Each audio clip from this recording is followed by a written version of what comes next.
গন্ডাছড়া মহকুমার যাত্রাধনপাড়া এলাকার তৃতীয় বর্ষের ছাত্র লক্ষ্মী সেন চাকমা বর্তমানে বিশ্বকর্মা পাড়া এসবি স্কুলে পড়াশোনা করছে।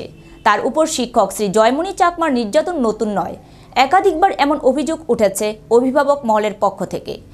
আজও তার প্রতিচ্ছবি দেখা যায় বিশ্বকর্মা পাড়া এসবি স্কুলে, যেখানে পরীক্ষা চলাকালীন সময় একটি ছোট ভুলের জন্য ছাত্র লক্ষ্মী সেন চাকমাকে মারধর করা হয়। অভিভাবক মহল জানিয়েছেন, পরীক্ষা চলাকালীন সময় লক্ষ্মী সেন চাকমা ভুলবশত তার রোল নাম্বারটি ভুল লিখে ফেলে। এই ছোট ভুলটি লক্ষ্য করে শিক্ষক শ্রী জয়মণি চাকমা ছাত্রের উপর চড়াও হয় এবং তাকে মারধর করতে শুরু করে। অতিরিক্ত মারের কারণে ছাত্র সাথে সাথে গুরুতর অসুস্থ হয়ে পড়ে। পরবর্তীতে আহত ছাত্রকে গন্ডাছড়া মহকুমা হাসপাতালে নিয়ে যাওয়া হয় চিকিৎসার জন্য। হাসপাতালের কর্তব্যরত চিকিৎসক তার অবস্থার অবনতি দেখে উন্নত চিকিৎসার জন্য উদয়পুর রেফারের সিদ্ধান্ত নেয়। এই ঘটনা নিয়ে অভিভাবক মহল গভীর উদ্বেগের সৃষ্টি হয়েছে। তাদের অভিযোগ, সামান্য ভুলের কারণে এমন মর্মান্তিক নির্যাতন খুবই দুঃখজনক।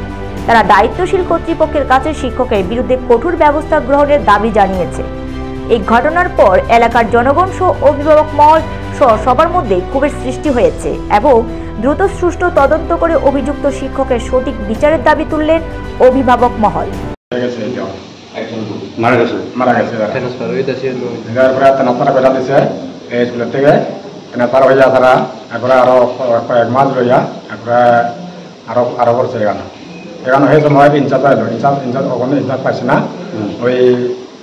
মাতার হয়েছে তবু মার্কেট করে এই স্কুলে যখন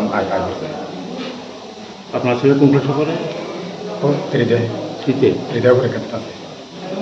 এখন কোনখানে আনছেন ছেলেরে? হ্যাঁ, আপনার ছেলেরে কোনখানে আনছেন? ওই বন্যাছড়া হসপিটালে। কেস করছে? কেস তো করোনা লাগে আসছে। ওই আমি পুলিশ আইসে নাকি? হ্যাঁ, পুলিশ আসে। নিজস্ব প্রতিনিধি রিপোর্ট, এশিয়ান টাইমস।